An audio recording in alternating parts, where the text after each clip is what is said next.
Chapter 26. Waking to the sound of rain and thunder, Anders was unsure if he'd slept for minutes, hours or days. He could hear voices arguing close by, and he coughed in a puddle of rainwater before turning over. He faced the tree, watching movement in the shaking branches. The possum, he thought, imagining its face staring at him and ignoring the pain in his cheek. He forced a smile.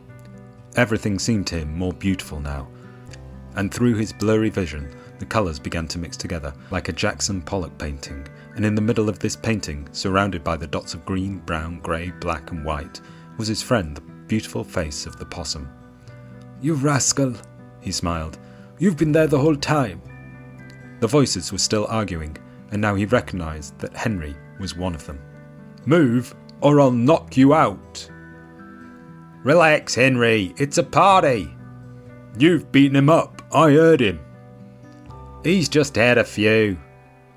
"Let me see him." "You know what that kid's like when he's had a few." "Let me past." Suddenly there was silence, a cold, horrible silence.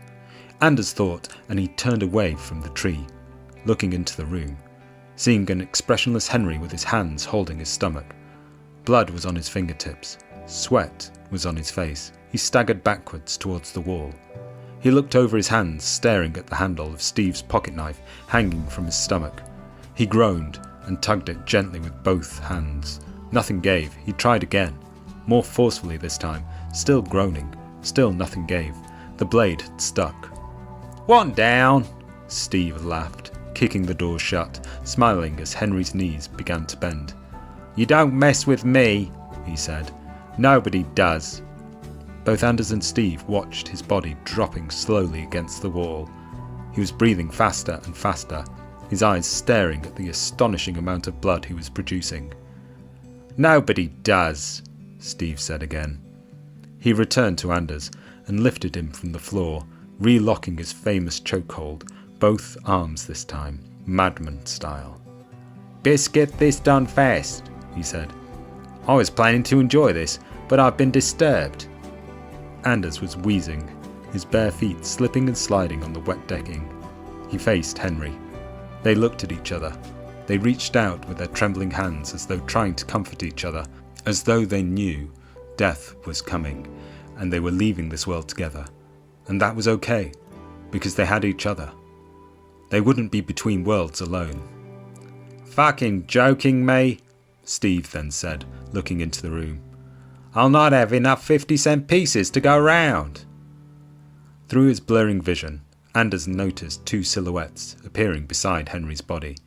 Angels, he thought, come to end our suffering. He spilled more tears, some for himself, some for his parents back in Sweden. He began to accept his fate. He hadn't felt his arms or legs for a while, and the blurry haze was no more. It was almost pure white now.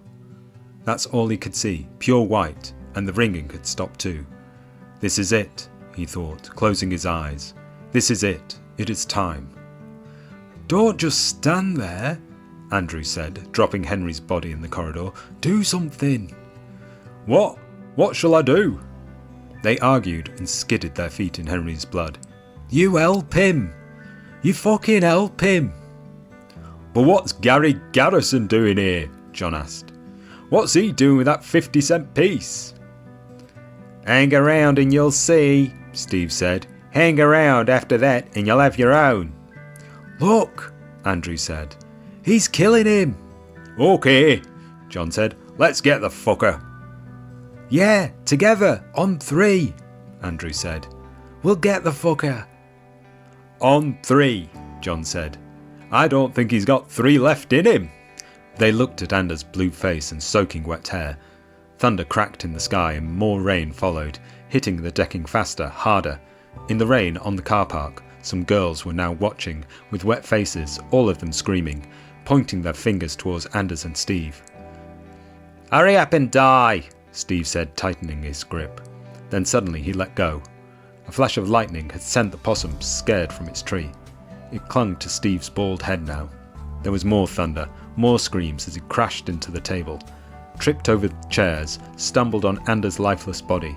He let his fists go, but like a mini ninja, the The possum was dodging his attacks with ease, dropping side to side, scampering across his shoulders, coming back up, appearing other side of his face, and then returning to his bald head to claw open flesh, turning it to mincemeat.